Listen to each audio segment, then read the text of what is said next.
Why do you have crooked teeth or an underbite or an overbite, what we call excessive overjet? Why are you missing teeth? Is there anything that you could do about this? I'm here to discuss, point out a very interesting case, so hang in there. So I'm here to discuss genetics and environmental influences on straight teeth and beautiful bites.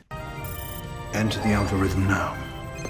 So, because there's so much going around, and there has been for a long time, about small jaws, tongue position, airway, crowded teeth, things like that. And the question is, how do you fix it? Can we control it? Well, the orthodontic profession has kind of gone back and forth, some degree, on the etiology, okay, for what we call malocclusion. That refers to all the different things that relate to teeth not being straight and bites not being together. You know, a lot of genetic influences first, and then we kind of pulled away, or we thought there was a very environmental, and then we went to genetic, and then now we're back to, you know, the influence of the environment. Actually, nowadays, we're kind of in the middle. Right now, genetic research and clinical applications of different techniques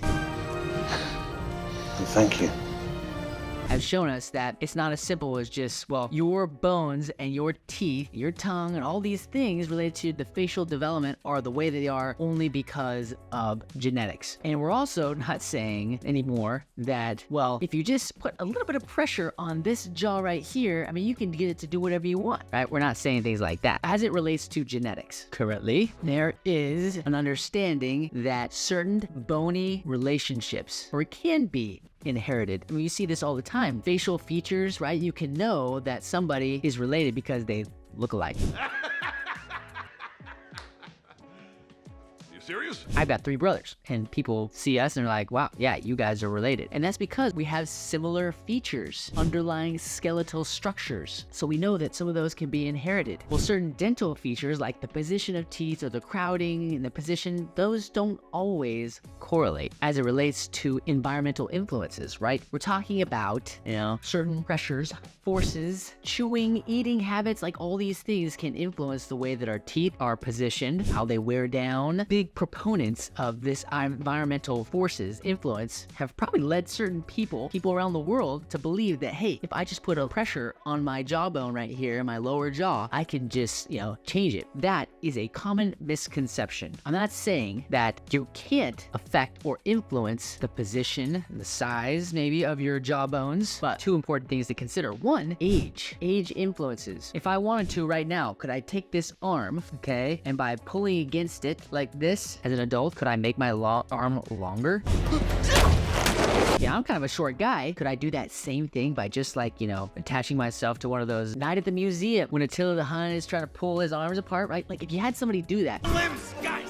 Please do not tear the limbs! Could you make yourself taller? Well, particularly as an adult, the answer, based on current evidence, no. Okay, when you're young and your bones are growing, meaning that your genetic programming allows for your bones to get longer or bigger in size, there's probably a greater potential for you to influence that growth. But when there's no significant growth that's going to happen when you're an adult, trying to get changes like that or to influence change like that is less predictable, if not impossible. So people with excessive overbite, what we call overjet, who, you know, end up like this, and they're trying to fix that, right? They're trying to get their bottom teeth to come forward like this, right? Once you go past or get through your major adolescent growth spurt, to try and get your jaw to come forward in a stable position where it actually stays there and your joints are in a good position, the only way that you can do that is through surgical changes of the bones to get forward, to stay in position, and or where you remove dental units, right? Teeth, take out 2 teeth on top, and then you close the space in between the teeth, and that pulls your top teeth back towards your bottom teeth. Those become the only 2 predictable ways to resolve that situation, because environmental influences no longer can have a significant impact on your teeth and your bones in order to fix that situation. So here's the interesting case, right? I have seen it. Genetic influences are definitely present as it relates to the way that your face is. If your mom or your dad has a really strong jaw like that, you could end up like that. Or if you have a significant overbite, your child could end up with that kind of a skeletal relationship. But I've also seen genetic influences in the teeth. Check this out, okay? We got siblings right here. Sister, brother. Let's see if you can see the unique similarity. Can you see it? Okay. So, got brother right here, sister right here. Brother's younger, you got permanent teeth under here. Here's the permanent teeth, And then we got some baby teeth right here, baby teeth right here. Over here, we got a few baby teeth in a few spots and some permanent teeth. Can you see it? Can you see the similarities, the dental similarities? It's crazy to me. In case you didn't see it, right here, take a peek right here. This right here is our permanent lateral incisor, all right? It's actually kind of unique. Check this one out. This is we call it a peg lateral. And we made a video before about peg laterals. If you happen to have a peg lateral or your child has a peg lateral, you might want to be careful and monitor the maxillary canines because for whatever reason, again, could be genetic influences, those teeth, when we have peg laterals, seem to be more likely to get out of proper position instead of coming down where it's supposed to.